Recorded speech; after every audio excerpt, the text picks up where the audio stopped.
Thank you, everyone. My name is Amelo Koshisi. Thank you for joining me for today's message. And I believe you've been having an amazing week. You enjoyed the last video. So I shall continue with the series on the tools you need on the path of freedom. Last week, I talked about the tool of endurance, which is very key because the path of freedom is a path for the brave, is a path for the strong. So on that journey, you will need endurance to get to the finish line because there will surely be obstacles and challenges that will be thrown on your path. So today we shall continue on another skill or tool which you need to learn and train yourself on and develop along the path to freedom.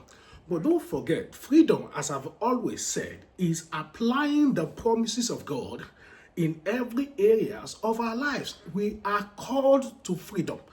We are called to freedom. So freedom is our destiny. And when I talk about freedom, I'm talking about not necessarily the physical freedom, meaning that you can move around, you're not stuck somewhere locked up like a dog in the kennel. No. So most of the time, this freedom I'm talking about is a mental freedom, the freedom of the mind. That means you have the right beliefs, you have the right ideas about life, you understand the will of God for your life, and you are working towards achieving it. You apply the principle, the wisdom, the perspective that God has for you. For example, if God called you a strong soldier, for example, and you believe that, and in everything you do, you apply that wisdom, that knowledge of the fact that you are a strong soldier according to how God has described you, then you are living in freedom. Then you start thinking and acting and walking like a soldier. That is freedom right there. But the devil comes in different ways to twist that truth and make you have a wrong belief and perspective of who you are. Then you can be in bondage of that. Not necessarily the devil, anybody, or even your background can tell you something otherwise. So, and you will keep living in it. You will keep living in that perspective and the wrong belief. Don't forget, when the Israelites were even taken out of Egypt, even though they were physically out of Egypt, freedom, but in the wilderness, they still had the mentality of Egypt. They were mentally still in slavery, even though physically they were free. So it is important to know, to let you know that the freedom I've always talked about is not necessarily physical freedom. Spiritual, mental, financial, marital, every areas of our life by applying the promise of God in that area. So today we shall continue with the freedom, on this path of freedom, with the skill called selecting your team or building a team. You cannot get to the promised land alone by yourself. Often you will need support system. Often you will need teammates. That is not necessarily official team like as it is in a company, but your friends, family members, pastors, spiritual leaders, people all over the world that God can send to your life to cause your pursuit of freedom to be actualized, to cause your vision to come to life, to cause you to achieve your purpose. These are the team. This is the team that I'm talking about. As great as Jesus was, he needed to select some peculiar 12 individuals to help him actualize his vision at that moment. The vision to change, to save the world, to deliver the world from the power of sin. But yet, he had to go every nook and cranny of Jerusalem to, by the leading of the Spirit of God, to identify some 12 selected individuals. With the gift of discernment, he saw their future even while they were fishermen. He said, I'm going to make you a fishers of men so that they can carry out the assignment. So he needed them in one way or another for him to actualize his goal. Even among them, the one that betrayed him also served a purpose. Which led also to the actualization of his mandate, of his future. Don't forget that. So the path to freedom is an individual responsibility. You have the responsibility to choose who, works with you. You have been given the responsibility. You have the responsibility. You work with God. God doesn't do everything. God does his part. And you have to do your part. So one of the responsibilities you have is to have the wisdom to choose who will work with you, your team. Your team. There could be friends. There are some friends that are even closer than brothers or sisters or family members. There are church members who will be with you in times of trouble when even your close blood ones might not be there. So it's not about blood relationship or something. These are people God brings to your life to serve your purpose, to serve you in actualizing your goal. So if you look at the book of Psalm 101, 5-8, let's look at that quickly. You will see how David took upon himself to take responsibility to select people based on certain criteria. Psalm 101, verses 5-8. He said, I will not tolerate people who slander their neighbors. I will not endure conceit and pride. I will search for faithful people to be my companions. Only those who are above reproach will be allowed to serve me. He is a king, choosing his team based on certain criteria. 7, I will not allow deceivers to serve in my house, and liars will not stay in my presence. 8, my daily task will be to ferret out the wicked and free the city of the Lord from their grip. This said, I won't let bad people to even serve in my house. It is important. The book of Proverbs says, when the wicked is taken from the king's court, then the king reigns in peace. So it is necessary to choose your team. It is necessary to choose your team. And in choosing your team, you also need the skill of discernment, and also test. You test your teammate. One of the main important tests there is the test of loyalty. It is very key to test your teammates, to test who you want to commit your information to. And one of those is the test of loyalty.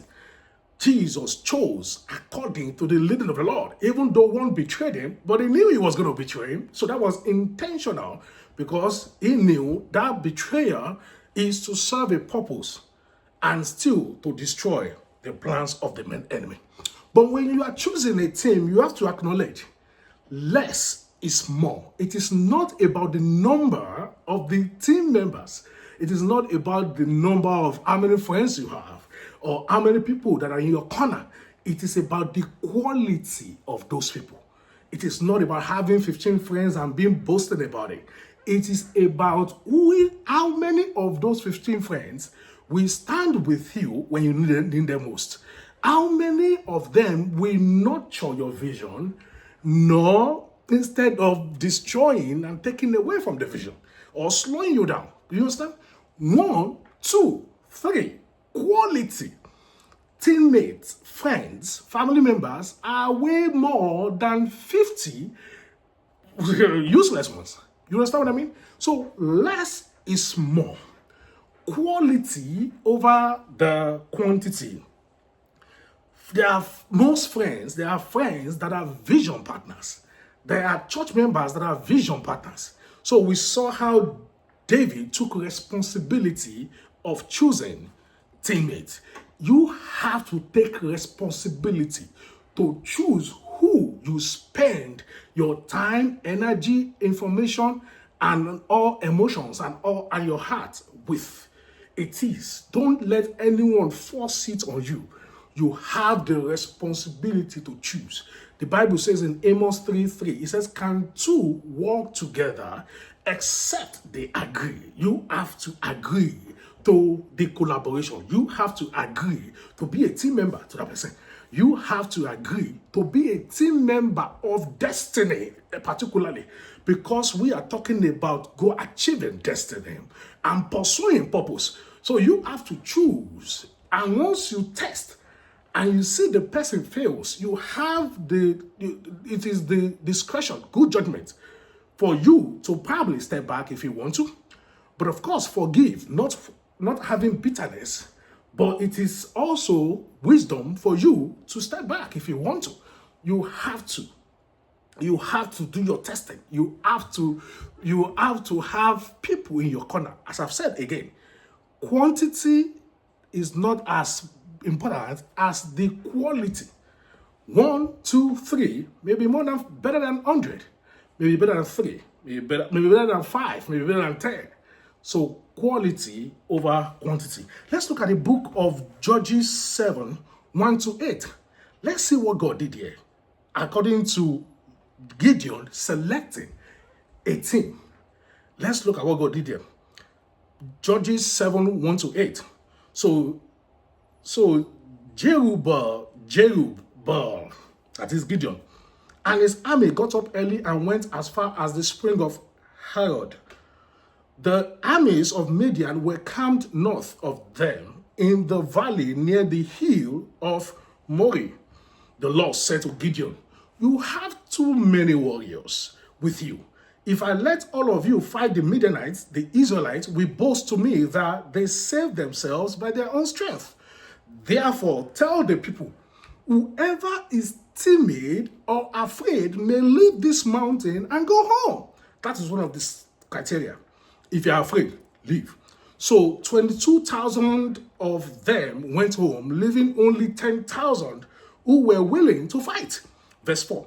But the Lord told Gideon, there are still too many people. Bring them down to the spring, and I will test them to determine who will go with you and who will not. 5. When Gideon took his warriors down to the water, the Lord told him, divide the men into 2 groups. In one group, put all those who cup water in their hands and lap it up with their tongue like dogs. In the other group, put all those who kneel down and drink with their mouth in the stream. 6. Only 300 of the men drank from their hands. All the other got down on their knees and drank with their mouths in the stream. Verse 7. The Lord told Gideon, with these 300 men, I will rescue you and give you victory over the Midianites. Send all the others home. 8. So Gideon collected the provisions and rams horns of the other warriors and sent them home. But he kept the 300 men with him. The Midianites' camp was in the valley just below Gideon. We all know what happened. Eventually, Gideon won with just 300 men. But just look at God here. God didn't just say, okay, oh, you have this number. He chose them based on testing. And he manifested himself with those he selected for Gideon. It is also important by the leading of God or by the impression that you receive. You can perceive, you can see impression. If you watch, you will see. You can test loyalty. There is a test that God did here. Test of fear first. Test of strength, of supernatural wisdom. Instead of just kneeling down as many would do, they did it in a different way. There is different thing God was looking for here. I'm just using this as an example that you have the responsibility to choose who is in your corner. It is one of the skills you have to learn and master on the path to destiny. Don't forget in the book of Hebrews 5:4, it says, Hebrews 5:4, but solid food is for the mature, who by constant use have trained themselves to distinguish between good and evil.